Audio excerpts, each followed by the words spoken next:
I started about 4 years ago something called EcoX, which stands for Ecosystem Connections, which is a networking business group that allows people that have startups, ideas, innovation, digital transformation in fintech, blockchain, and other technologies to basically meet the necessary people to make their business successful. I believe that to make successful business, you need three key ingredients, which I refer to as money, brains, and contacts.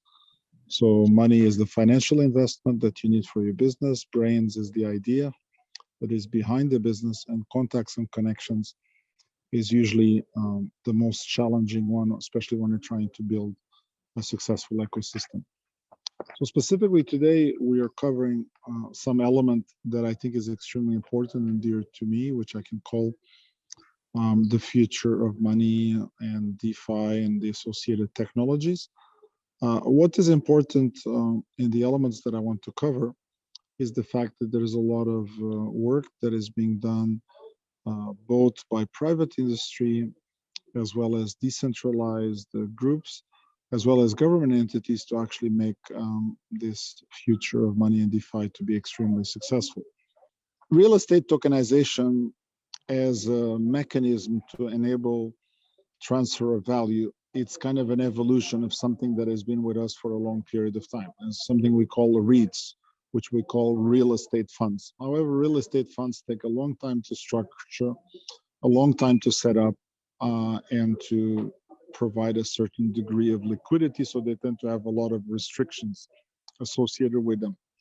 So in the region, for the last 2 or 3 years, and when I say the region, I'm talking the Middle East region, but also worldwide, we now have the capability of doing what's called real estate tokenization.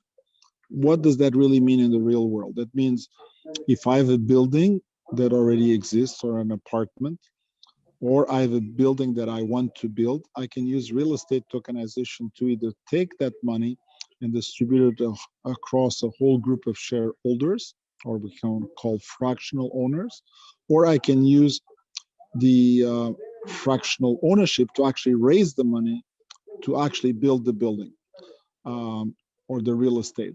This is very important. It's a little bit like crowdfunding then, isn't it? That is correct. It's a crowdfunding. And the nice thing is that, guess what? You can start with a little amount as small as 25 cents or even $1 for that matter. So imagine when you go to most REITs or other capabilities, the entry level may be $10,000, $20,000, which is not necessarily available to everybody. So there's no inclusive approach to the model. Everything about blockchain is about decentralization and inclusivity. So by starting with very small amounts means the person who purchases 25 cents of that building, whatever fraction that happens to be, really means that if the building goes up in value or down in value, is 25 cents will go up in value corresponding the same proportion. Meaning if the building doubles in value, is 25 cents now becomes 50 cents. All these new technologies are evolving at a very rapid pace. These are smart groups of individuals that got together and created new business models that were not there before. Now, if you're looking at this as a business, you have to evaluate this as you would evaluate any other startup. So that really means you need to start with some very basic off-the-ground questions. One, what is the problem or what is the challenge that this particular GameFi or real estate tokenization is trying to solve? So this is the business purpose. The second thing that one has to ask is, if the purpose is good, who's the people involved in this venture?